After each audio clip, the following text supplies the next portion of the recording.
عشرہ رحمت کا ہے، دوسرا عشرہ بخشش کا، تیسرا آگ سے آزادی کا، کہیے نا سبحان اللہ۔ تیزی کے ساتھ ماہ رمضان شریف کے مبارک ایام اور شام و سحر رخصت ہوئے اور بہت قلیل حصہ ہمارے پاس باقی ہے۔ اللہ تبارک و تعالی اپنے محبوب پاک علیہ الصلوۃ والسلام کے طفیل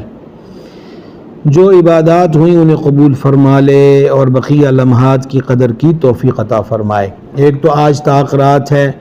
اور آپ جانتے ہیں کہ حدیث مبارکہ میں یہ مضامین ہیں کہ شب قدر رمضان المبارک کے آخری عشرے کی طاق راتوں میں فرمائے سے تلاش کرو۔ تو ایک تو کوشش یہ کی جائے کہ جو حضرات جاگتے ہیں تو وہ جاگنے کے معنی میں جاگیں، فضول کاموں سے اپنے آپ کو بچا کے رکھیں۔ عشاء پڑھ لی، تراویح پڑھ لی تو آرام کیا جائے، اور آرام کے بعد اٹھ کر سحری کے وقت وضو کر کے کم از کم 2 رکعتیں نماز تہجد کی ادا ہو جائیں، پھر سحری کریں اور پھر اس کے بعد نماز فجر با جماعت ادا کی جائے۔ حدیث پاک کا مفہوم ہے، صحیح مسلم کی حدیث ہے کہ جو عشاء با جماعت پڑھ کے سوئے اور صبح اٹھ کے فجر با جماعت پڑھ لے، اللہ تبارک و تعالی اسے ساری رات کی عبادت کا ثواب عطا فرماتا ہے۔ اگر کل چاند ہو گیا تو پھر آنے والی شب جو ہوگی وہ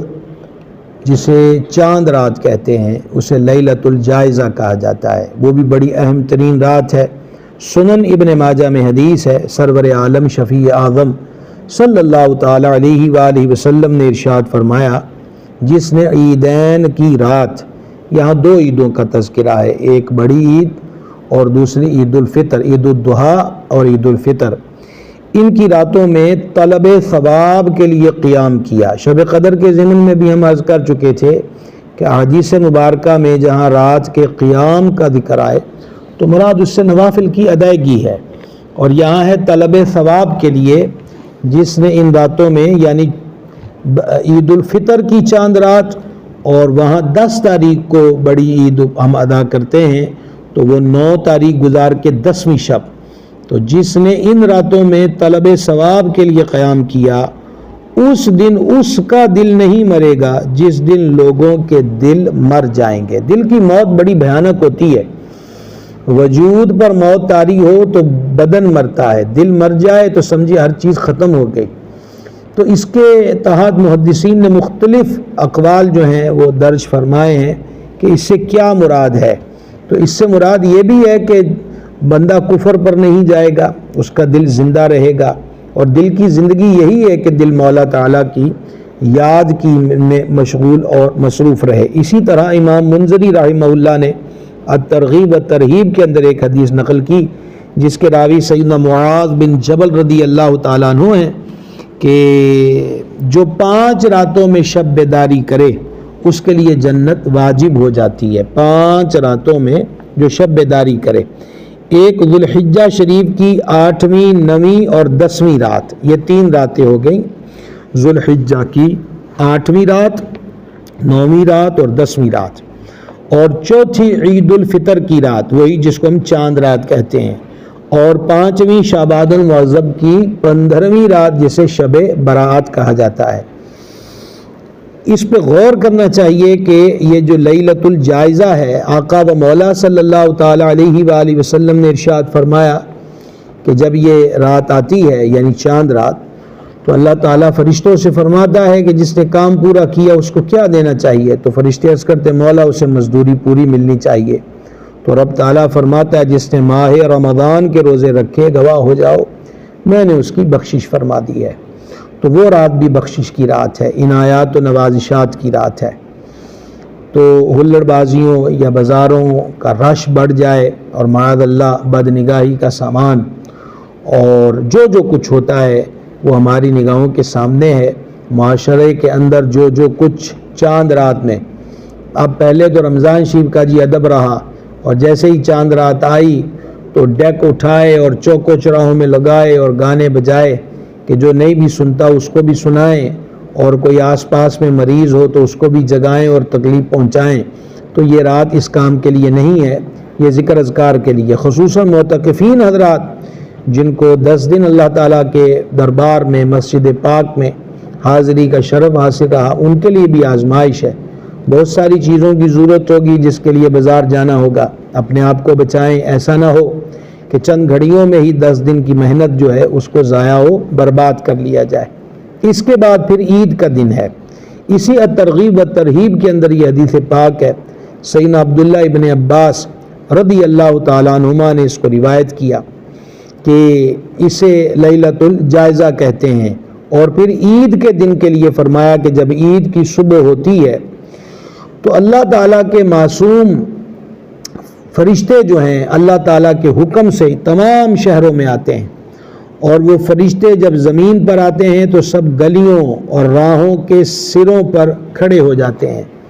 اور اس طرح ندا دیتے ہیں، اے امت محمد صلی اللہ تعالیٰ علیہ وآلہ وسلم،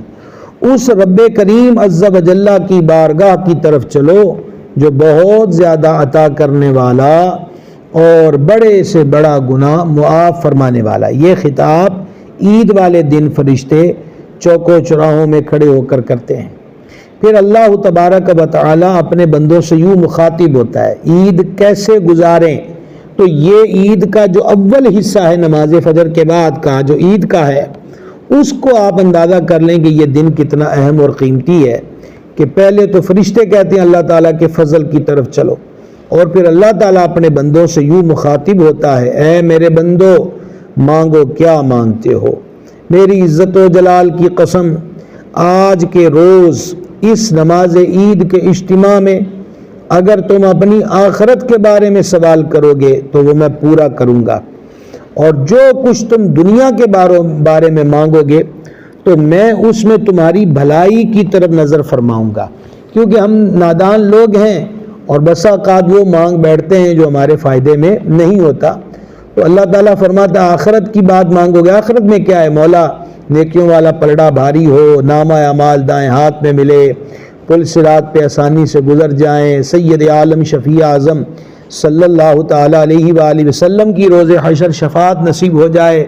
جنت میں حضور نبی کریم علیہ الصلوۃ والتسلیم کا قرب، پڑوس اور رفاقت و خدمت نصیب ہو جائے۔ یہ ساری دعائیں آخرت سے ریلیٹڈ ہیں۔ تو آخرت کے بارے میں جو سوال کرو گے میں اسے پورا کروں گا۔ ہاں دنیا کی جو چیزیں مانگو گے تو پھر ہم نظر فرمائیں گے کہ جو تم نے مانگا ہے اس میں تمہارا بھلا بھی ہے کہ نہیں ہے، پھر اس میں جو بھلا ہوگا تو اللہ تبارک و تعالیٰ فرماتا ہے میری عزت کی قسم کہ جب تک تم میرا لحاظ رکھو گے میں بھی تمہاری خطاؤں کی پردہ پوشی فرماتا رہوں گا۔ میری عزت و جلال کی قسم میں تمہیں حد سے بڑھنے والوں یعنی مجرموں کے ساتھ رسوا نہ کروں گا،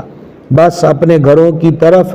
مغفرت یافتہ لوٹ جاؤ، تم نے مجھے راضی کر دیا اور میں بھی تم سے راضی ہو گیا۔ اللہ تعالیٰ یہ دولت یہ نعمت اپنے محبوب کے صدقے ہم سب کو عطا فرمائے کہ ہمارا رب ہم سے راضی ہو جائے۔ تو عید کا دن اتنا بڑا اہم ترین دن ہے کہ عام بخشش کا اعلان ہے، دعاؤں کی قبولیت کا دن ہے اور آخرت کے معاملے کی دعاؤں کی قبولیت کا دن ہے۔ تو پھر ہمیں یہ کیسے گزارنا چاہیے؟ چیز آپ کے سامنے ہم نے حدیث کی صورت میں رکھ دی، اس پہ غور کیجئے گا۔ امام محمد غزالی رحمۃ اللہ علیہ نے مکاشفۃ القلوب کے اندر اسے نقل کیا کہ سیدنا وہب بن منبہ رحمۃ اللہ علیہ فرماتے ہیں جب بھی عید آتی ہے شیطان چلا چلا کر روتا ہے، اس کی بدحواسی کو دیکھ کر اس کے چیلے جمع ہو کر پوچھتے ہیں غضبناک کیوں ہو، دکھی کیوں ہو، ہائے وائے کیوں کرتے ہو؟ وہ کہتا ہائے افسوس، اللہ تعالیٰ نے آج کے دن امت محمد صلی اللہ تعالیٰ علیہ وآلہ وسلم کو بخش دیا ہے، لہٰذا تم انہیں لذات اور نفسانی خواہشات میں مشغول کر دو۔ یہ جو روایت حضرت وہب بن منبہ سے ہے، اس سے معلوم ہوا کہ عید والے دن وہ جکڑا ہوا شیطان اس قدر بپھرا ہوا کھلتا ہے کہ وہ مسلمانوں کو سحری میں بخشش، افطاری میں بخشش، روزے کی حالت میں بخشش، دعاؤں کی قبولیت، پہلے 10 دن رحمت کے، دوسرے 10 دن مغفرت کے، تیسرا عشرہ جہنم سے آزادی کا، جمعے کی گھڑی گھڑی میں بخشش اور کرم کی برکھا برس رہی ہے۔ تو رمضان پورے کا پورا ہی خیر ہے، تو اس قدر جھولیوں کو بھرا ہے اور اب وہ کھلا ہے تو اسے اس بات کا غصہ ہے کہ ساری امت کو اس قدر بخشش کی خیرات مل گئی، لہٰذا ایک ہی دن میں سب پر پانی پھیرا جائے، تو اس کا حل کیا ہے کہ ان کو لذات اور نفسانی خواہشات میں مشغول کر دیا جائے۔ دیکھنے میں یہ آتا ہے کہ اچھے بھلے نمازی بھی نماز عید کے دن نماز کو قضا کر بیٹھتے ہیں۔ دیکھیے نماز کو قضا کرنا کتنا بڑا گناہ ہے، اور وہ بھی نمازی جو روٹین وائز نمازی ہیں وہ بھی بھول بھلائیوں میں گم ہو کر اس کو قضا کر دیں۔ تو سب سے پہلے جہاں ہم نے فجر پڑھنی ہے انشاءاللہ عید کے دن، پھر نماز عید کو پڑھنا ہے، اس کے ساتھ عید والے دن یہ ضرور کرنا ہے کہ کوئی نماز جو ہے وہ قضا نہ ہو۔ پھر اس کے ساتھ ساتھ عید والے دن کے لیے بہت سے حسین اقوال و ارشادات ہیں۔ امیر المومنین امام الواصلین شیر خدا مشکل کشا سرکار علی المرتضیٰ کرم اللہ تعالی وجہ الکریم فرماتے ہیں کہ جس دن کوئی گناہ نہ ہو وہ دن عید کا دن ہے۔ یہ آپ کا قول مبارک امام ابو طالب مکی رحمہ اللہ نے قوت القلوب کے اندر لکھا۔ آپ دیکھیں عید کا کتنا حسین تصور ہے۔ میرے شیخ کریم، میرے مرشد و مربی حضور سیدی و سندی آقائی و ملجائی ابو الفضل حضور سیدی و سندی پیر محمد عبد الرشید قادری رضوی قدس سر العزیز نائب محدث اعظم پاکستان، جو فیض یافتہ ہیں قطب زمن اور مظہر فیوزات گنج بخش اور قاسم فیضان غوث اعظم سرکار سیدی ابو الفضل محمد سردار احمد قادری رضوی چشتی محدث اعظم پاکستان رحمۃ اللہ علیہ سے، تو جب عید کی نماز شیخ کریم کے حضور ادائیگی کا شرف نصیب ہوتا تھا تو آپ عید کے اجتماع میں فرماتے تھے وہ دن عید کا دن ہے جس دن کوئی گناہ نہ ہو، وہ دن عید کا دن ہے جس دن خاتمہ ایمان پر ہوا، اور وہ دن عید کا دن ہے جب قبر کے سوالات کے صحیح جوابات دے دیے، وہ دن عید کا دن ہے جس دن نامۂ اعمال دائیں ہاتھ میں ملے، وہ دن عید کا دن ہے جب پل صراط سے بحفاظت و آسانی گزر کر جنت میں داخل ہو جائیں، وہ دن عید کا دن ہے کہ جس دن سرور عالم علیہ السلام کی بارگاہ اقدس مدینہ منورہ روضہ انور پر حاضری نصیب ہو جائے، اور وہ عیدوں کی عید ہے جس دن سلطان عرب و عجم سرور عالم صلی اللہ تعالی علیہ وآلہ وسلم کا دیدار نصیب ہو جائے۔ اللہ تعالیٰ یہ تمام عیدیں اپنے محبوب پاک علیہ السلام کے طفیل ہمیں نصیب فرمائے۔ عید والے دن خوشی کا اظہار کرنا چاہیے، اس میں کوئی حرج نہیں ہے۔ عید والے دن نئے کپڑے یا صاف کپڑے پہننے چاہیے۔ عید والے دن جب عید پڑھنے کو جائیں تو کچھ نہ کچھ کھا لیا جائے، میٹھا کھا لیا جائے۔ آقا علیہ السلام کے معمولات شریفہ کا حصہ ہے کہ کھجور تناول فرما کے کریم تشریف لے جاتے۔ ایک راستے سے جانا اور دوسرے راستے سے آنا، یہ بھی حضور علیہ السلام کے معمولات اقدس کا حصہ ہے۔ عید والے دن غرباء کا خیال رکھا جائے، جیسا کہ کل بھی میں نے گزارش کی تھی کہ فطرانہ جو ہے اس کو غریبوں کی عید فرمایا گیا۔ فطرانے کی اتنی مقدار نکالیں، گندم سے ایک سٹیپ آگے بڑھیں، اور جو کی صورت میں جو سے ایک قدم آگے بڑھیں، کشمش کی صورت میں، کھجور اور کھجور میں ایک سٹیپ آگے لیں، اجوا کھجور کی صورت میں، اور اسی طریقہ کے ساتھ پنیر بھی اس کے اندر شامل ہے۔ تو یعنی جتنی وسعت ہو، زیادہ سے زیادہ جس میں غریبوں کا بھلا ہو، اتنی ہی کوشش کر کے ان حضرات کو عید والے دن ان کی ہیلپ کی جائے۔ اچھے اچھے کھانے گھر میں بنے ہیں، بہت اچھی بات ہے۔ کوشش کریں کہ گلی محلے کا ایک گھر کم از کم جو مفلوق الحال ہیں اور جن کے پاس اتنی گنجائش اور وسعت نہیں ہے، تو ایک ڈونگا بھی سالن کا اگر ان کو بھیج دیا جائے جو میٹھا بنا ہے، وہ بلکہ پکائیں ہی اس نیت کے ساتھ کہ کسی کو ساتھ شامل کرنا ہے، انشاءاللہ نیت کا اجر بھی ملے گا، پھر اس کے پریکٹیکل پر الگ الگ اجر ملے گا، اور انشاءاللہ عز و جل برکت ہوگی۔ اور ابھی کرنے کے کام یہی ہے کہ اپنی حلال آمدن سے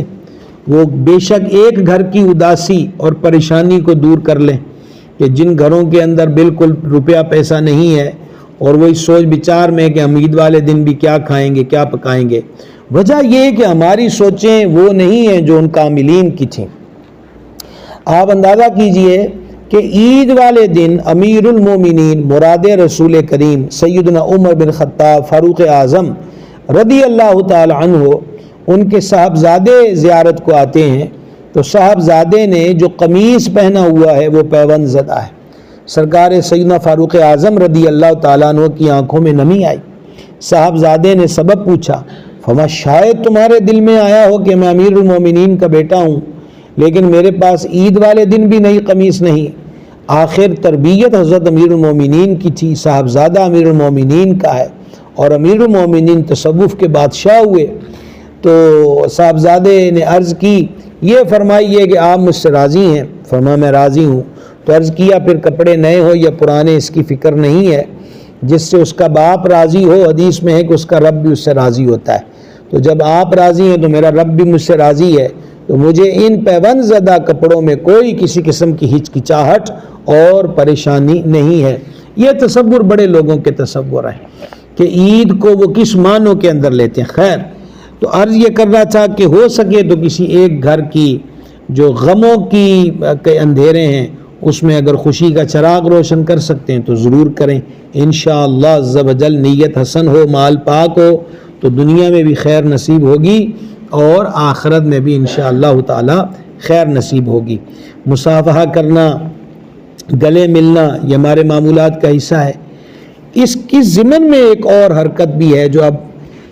آپ یوں کہہ لیے فلموں ڈراموں کی وجہ سے پروان چڑھ چکی ہے۔ وہ یہ ہے کہ گھروں کے اندر اب بیٹیاں، بہویں، بہنیں یہ مل کر بھی گھر کے جو مثلا گھر کا باپ ہے، بھائی ہے اور دیور حضرات ہیں، تو اب ایک قدم آگے ہو لیے ہیں کہ مصافحہ کیا جاتا ہے۔ ہمارے آقا و مولا صلی اللہ تعالیٰ علیہ وآلہ وسلم نے کبھی کسی عورت سے مصافحہ نہیں کیا۔ ام المومنین سرکار صدیقہ رضی اللہ تعالیٰ عنہ فرماتی ہیں کہ آقا علیہ الصلوۃ والسلام جب بیعت کرتے عورتوں کو، کبھی بھی عورت کا ہاتھ اپنے دست اقدس میں لے کر مرید نہیں کیا، بیعت نہیں کیا۔ تو اس لیے یہ طریقہ کار انتہائی بےہودہ طریقہ ہے کہ اب یہ ہاتھ کو آگے بڑھا کر اب سلام لیا جا رہا ہے، عید مبارک، عید مبارک۔ یہ طریقہ کار اس کو خدا کے لیے رواج نہ دیں۔ یہ ایک تہذیبوں کا فقدان، نقصان، اور نہ جانے پھر اس سے آگے بات کہاں سے کہاں چلی جائے گی۔ اور ویسے بھی غیر محرم سے ہاتھ ملانا وغیرہ یہ تمام امور کسی صورت بھی جائز نہیں ہے۔ تو عید والے دن یہ افعال کر کے غضب الہی کو دعوت نہیں دینی چاہیے۔ پھر اس کے بعد عید والے دن ہمارے شیخ کریم قدس سر العزیز فرماتے تھے کہ زندہ لوگوں کو عیدی دی ہے تو فوت شدگان کو بھی عیدی دی جائے، اور اس کے لیے مکاشفۃ القلوب میں ہی امام محمد غزالی رحمۃ اللہ علیہ نے یہ بات درج کی ہے کہ جو عید والے دن 300 مرتبہ سبحان اللہ و بحمدہ، سبحان اللہ و بحمدہ 300 مرتبہ پڑھے، اور جتنے فوت شدگان کو ایصال ثواب کرے گا، اللہ تعالی ہر قبر کے اندر 1000 نور داخل فرمائے گا،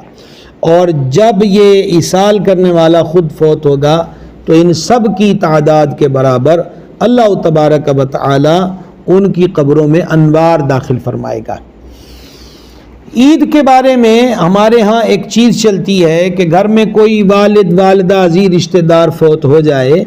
تو پہلی عید پر کہتے ہیں کہ اس پہ سوگ ہے۔ یاد رہے، سوگ ہمارے دین میں 3 دن ہے۔ عورت کے لیے جس کا شوہر فوت ہو جائے 4 ماہ 10 دن ہے۔ تو عام دنوں میں بندہ روٹین کے مطابق رہے اور خاص عید کا دن آئے اور سوگ کا ماحول پیدا کیا جائے، یہ پسندیدہ عمل نہیں ہے۔ اعزاء اقربا رشتہ دار وہ آتے ہیں اور اس دن آ کر پہلی عید پر پرسہ دینا، تسلی دینا، میل ملاقاتیں کرنا، تو اس میں بھی غم تازہ کرنے کی کیفیت نہیں ہونی چاہیے۔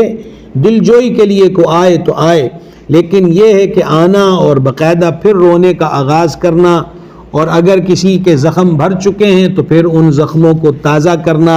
اور اس غم کو تازہ کرنا، یہ پسندیدہ عمل نہیں ہے۔ نہ یہاں کوئی سوگ کا دن ہے، سوگ 3 دن ہے وہ ہو چکا، عورت کے لیے 4 ماہ 10 دن ہے، اگر وہ بھی ہو چکا تو اب یہ ایسے معاملات اور ایسی رسموں کو چلتی تو آ رہی ہیں، لیکن اب انہی کو فالو کرتے رہیں گے آخر کب تک؟ یہ تو رہا عید والے دن اس طرح کا اظہار۔ بعض لوگ تو قربانی واجب ہونے کے باوجود بڑی عید آ جائے، مثلا ابھی کو گھر کا بڑا چھوٹا فوت ہوا تو انہوں نے کہا جی وہ ہمارا فوت ہوا ہے تو اب پہلی عید آئی ہے، 80 عید کی قربانی نہیں کی تھی۔ یا رب یا رب یا رب، آپ غور کریں کہ قربانی کا اس فوتگی کے ساتھ کیا لنک ہے؟ اگر قربانی واجب تھی تو واجب کا ترک گناہ ہے، بلکہ فوت شدہ گھر میں کوئی فرد فوت ہوا ہے، اب والد فوت ہو گیا تو بیٹے پہ قربانی واجب ہے، شرطیں پائی جا رہی تو وہ کرے، اس کے پاس تو موقع ہے کہ اپنی طرف سے قربانی کرے، اصالِ ثواب فوت شدہ والد یا والدہ کو کر دے، یا بھائی یا بیٹا یا کوئی بھی عزیز گھر کا فوت ہوا ان کو اصالِ ثواب کر دیں۔ تو یہ تصور بھی عیدوں میں ہمارے ہاں بڑھتا گیا کہ انہوں نے کہا جی پہلی عید آئی ہے یہ بقرہ عید، اس لیے ہم نے قربانی نہیں کی فوتگی کی وجہ سے۔ تو یہ بات بھی درست نہیں ہے، قربانی واجب ہے۔ نبی کریم صلی اللہ تعالیٰ علیہ وسلم نے فرمایا، مفہوم حدیث پیش کر رہا ہوں، جو استطاعت کے باوجود قربانی نہ کرے وہ ہماری عیدگاہ کے قریب نہ آئے۔ لہٰذا اچھے کام کو ترک نہ کیا جائے بلکہ بری رسم کو ترک کیا جائے، برے انداز اور غلط اور عبث اور بیکار کاموں کو ترک کرنا چاہیے۔ یہ کچھ باتیں تھیں جن گھروں کے اندر کچھ ماہ پہلے یا سال پہلے یا 8 ماہ پہلے فوتگی ہوئی ہوتی ہے تو وہاں یہ عیدوں کے متعلق اس قسم کے جو تصورات ہیں۔ ایک قدم آگے بڑھیے، عید کیسے گزارے؟ حضرت ذوالنون مصری رحمہ اللہ بڑے بلند پایا اللہ تعالیٰ کے ولی گزرے ہیں، انہوں نے خواہشات نفسانیہ پہ روک لگا کے رکھی، لذیذ کھانوں کا ترک کر دیا، سوکھی روٹی، سادہ روٹی، اور وہ بھی ہماری طرح نہیں ہے کہ کئی مرتبہ کھانی ہے، ضرورت کے چند نوالے لیتے تھے، لذیذ کھانوں کو ترک کر دیا۔ اب چاند رات آ گئی، مریدوں نے عرض کیا حضور کل تو اجازت دے دیں کہ ہم آپ کے لیے کوئی اچھا سا کھانا بنا دیں۔ تو حضرت ذوالنون رحمہ اللہ نے فرمایا کہ میں اپنے نفس سے ایک ایگریمنٹ کروں گا، اگر تو وہ اس میں صحیح چلا تو پھر کل لذیذ کھانا کھائیں گے۔ ایگریمنٹ کیا ہے کہ عید کی چاند رات میں 2 رکعتوں میں ایک قرآن پاک پڑھوں گا، اگر میں صحیح توجہ خشوع اور خضوع سے پڑھ گیا، نفس و شیطان نے مجھے سستی نہ دلائی، غافل نہ کیا، تو پھر کل ہم لذیذ کھانا عید والے دن کھائیں گے۔ چنانچہ حضرت نے 2 رکعتوں میں پورا قرآن پڑھا، عید پڑھی، مرید کھانا لائے، حضرت نوالا منہ کے قریب لائے تھے کہ رکھ دیا۔ اب کہا اب کیا ہوا؟ فرمانے لگے ایسا ہے کہ جیسے نفس قہقہے مار کے ہنس رہا ہے کہ میں 20 سال بعد تو کامیاب ہو ہی گیا، میں اس کو کامیاب نہیں ہونے دوں گا۔ تو پھر اس کے بعد ایک رئیس شہر آیا، وہ کھانے پکے ہوئے تھے، کہا مجھے رات سرور عالم علیہ السلام کی زیارت نصیب ہوئی ہے، اور فرما قیامت میں بھی دیدار میرا چاہتا ہے، تو کھانا ذوالنون کو صبح دے اور ہمارا پیغام دینا کہ آج کے دن اس سے صلح کر لو اور یہ کھانا جو اللہ کی نعمت ہے اسے کھا لو۔ تو یہ آپ اندازہ کریں کہ عید والے دن کھانا بھی کھانا ہے تو تب بھی وہ کہتے ہیں پہلے اللہ تعالیٰ کی عبادت کرنا ہے۔ تو اگر نفس کو سرکش گھوڑے کی طرح کھلے میدان میں چھوڑ دیں گے تو عبادت والا چکر جو ہے کہ وہ عبادت کی طرف یہ گیڑا لگائے گا گھوم کر کے، چلو آؤ تمہیں ظہر پڑھا دیں، عصر پڑھا دیں، مغرب پڑھا دیں، تو یہ بات نہیں چلتی۔ پھر اس کے بعد عید کو فلم و ڈراموں کا دن، اور اب تو خیر ہر ایک کی جیب میں پورا سینما گھر موبائل کی صورت میں موجود ہے، لیکن پھر بھی مختلف اسٹیج ڈرامے، میوزیکل شو اور اس قسم کے دیگر معمول چلتے ہیں اور کہتے ہیں خوشیاں ہیں۔ مسلمان کی خوشی کا اظہار جو ہے اور طریقہ جو ہے وہ اللہ اور اس کے رسول جل جلالہ و صلی اللہ تعالی علیہ وسلم کا ذکر ہے۔ ہم لوگوں نے یہ کیا ہے، فوتگی ہو تو نعت خوانی ہوگی، قرآن خوانی ہوگی، اور شادی و خوشی ہے تو گانا باجا ہوگا، ناچ بھنگڑا ہوگا، ڈھول ہوگا۔ یعنی ہم نے خوشیوں اور غموں کے بیچ میں خود ہی ایک حد قائم کر دی ہے۔ سوال یہ ہے کہ غم جو ہے اس میں تو رب کو یاد کر لیا، خوشی کا موقع آیا تو اب اللہ تبارک و تعالیٰ کی یاد کا تصور کدھر گیا؟ لہٰذا خوشیوں میں تو ڈبل اللہ تعالیٰ کا ذکر ہو تاکہ اللہ کا جو شکر ادا کرتا ہے اللہ اس کی نعمت کو اور زیادہ بڑھا دیتا ہے، اور غموں میں اس لیے یاد کریں کہ غم ٹھنڈے ہو جائیں۔ اعلیٰ حضرت عظیم البرکت رحمۃ اللہ علیہ کیا خوب کہتے ہیں، ان کے نثار کوئی کیسے ہی رنج میں ہو، جب یاد آ گئے ہیں سب غم بھلا دیے ہیں۔ تو لہذا ان امور میں، ان لمحات میں زیادہ سے زیادہ اللہ رسول کو یاد کیا جائے، اور خوشیوں میں اور ٹرپل یاد کیا جائے تاکہ خوشیاں خیر سے قائم رہیں، اس کے ثمرات قائم رہیں اور برکات حاصل ہوں۔ مزید گزارش یہ ہے آپ سب حضرات کی خدمت میں کہ بہت سارے لوگ ایسے بھی ہوں گے جیسے اعتکاف پر بیٹھے ہیں یا ویسے رمضان شریف میں، تو وہ اب ان راتوں کو حجام کا رخ کریں گے اور پہلا جو حملہ ہے وہ داڑھی شریف پر ہوگا۔ نبی مکرم صلی اللہ تعالیٰ علیہ وآلہ وسلم نے فرمایا، مفہوم حدیث پیش کر رہا ہوں، داڑھی رکھو، مونچھوں کو ہلکا کرو، میرے دشمنوں جیسی صورت مت بناؤ۔ اور ایک جگہ فرمایا مونچھوں کو ہلکا کرو، داڑھیوں کو بڑھاؤ، مجوس کی مخالفت کرو، کہ مجوس کا طریقہ بڑی بڑی مونچھیں رکھنا اور داڑھیوں کو چٹم کر جانا ہے۔ تو خدا کے لیے، اور اس میں ہم یہ بھی دیکھتے ہیں خصوصاً جو بڑی عید ہوتی ہے اس موقع پر چاند نظر آنے سے پہلے لوگ پھر ہو جاتے ہیں کہ اب شیو نہیں کرانی، اور ادھر قربانی کی اور ادھر، تو ایک اللہ کے پیارے خلیل کی سنت ادا کی اور رب کے محبوب علیہ السلام کی سنت کو قتل کرتے ہیں، یہ کہاں کی عقل مندی ہے؟ تو لہٰذا سنت کے مطابق اسی طرح بال جو بنوانے ہیں، اب ہمارے ہاں جو بال ہیں عید کے موقع پر یا رب یا رب، اس کے اندر بھی ایسے ایسے انداز ہیں۔ سیدھی سی بات ہے، نبی مکرم صلی اللہ تعالیٰ علیہ وسلم نے زلفیں رکھی، اور ہم نے زلفوں کے عنوان پر گزشتہ سلسلوں میں گفتگو کی ہوئی ہے، وہ آدھے کان کی لو مبارک تک، پورے کان، اور کبھی اتنی بڑی کہ کندھوں کے اوپر تک، کندھوں سے نیچے رکھنا مرد کے لیے جائز نہیں ہے۔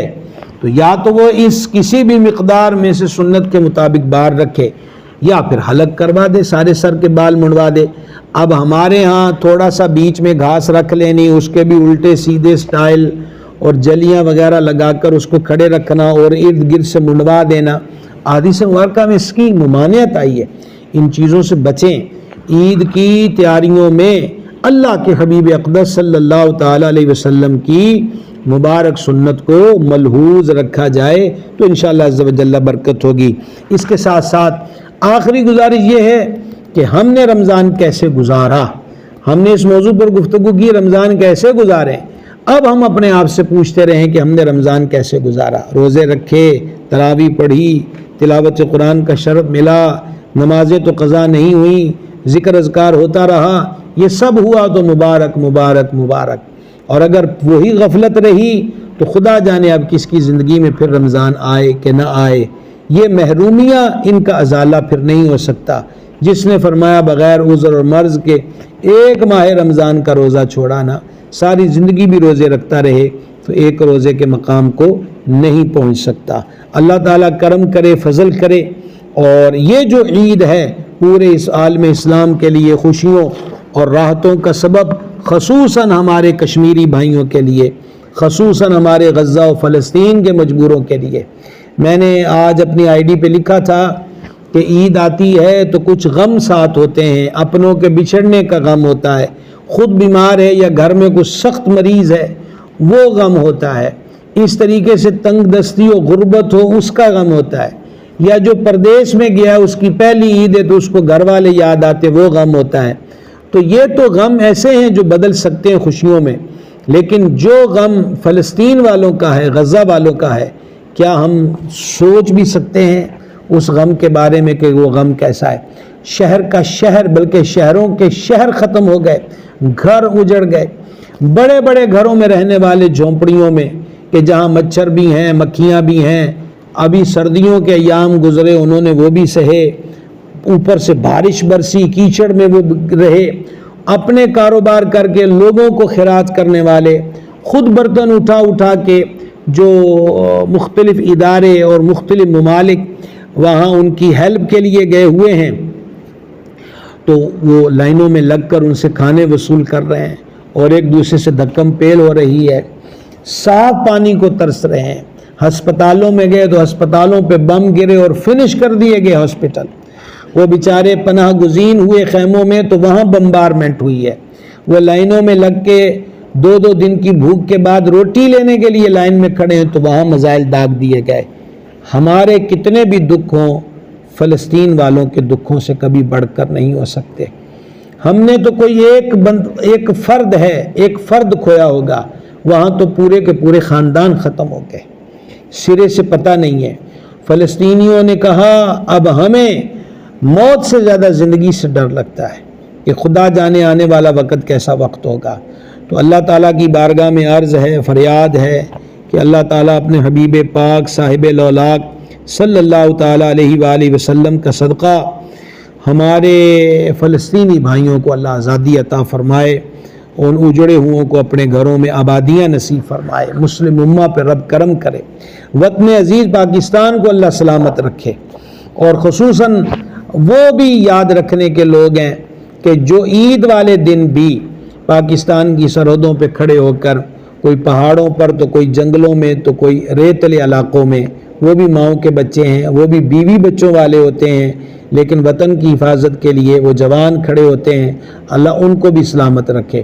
اسی طرح مختلف یہ عید پڑھنے ہم آتے ہیں تو دیکھتے نہیں، عید والے دن بھی پولیس والے حضرات کی ڈیوٹیاں عید گاہوں پہ لگی ہوتی ہیں، وہ اس دن بھی ڈیوٹی دے رہے ہوتے ہیں، ملازمت ہوتی ہے۔ تو کوشش کریں جو ایسے افراد ہوتے ہیں ان سے بھی پیار محبت سے مل لیا کریں، اور رشوت کا ذہن نہ ہو تو ایسے ڈیوٹیاں دینے والے کو بلدیہ کے لوگ ڈیوٹیاں دے رہے ہیں صفائیوں پر، یا دیگر افراد ہیں کہ یعنی جو اس دن بھی عید کے دن بھی اپنی ڈیوٹیوں پہ ٹریفک والے لگے ہوئے ہیں، تو ان کو بھی عید کی خوشیوں میں ضرور شامل کر لیا کریں۔ انشاءاللہ نیت حسن ہوگی تو برکت بھی حاصل ہوگی۔ اللہ جل مجد الکریم رحم فرمائے اور فضل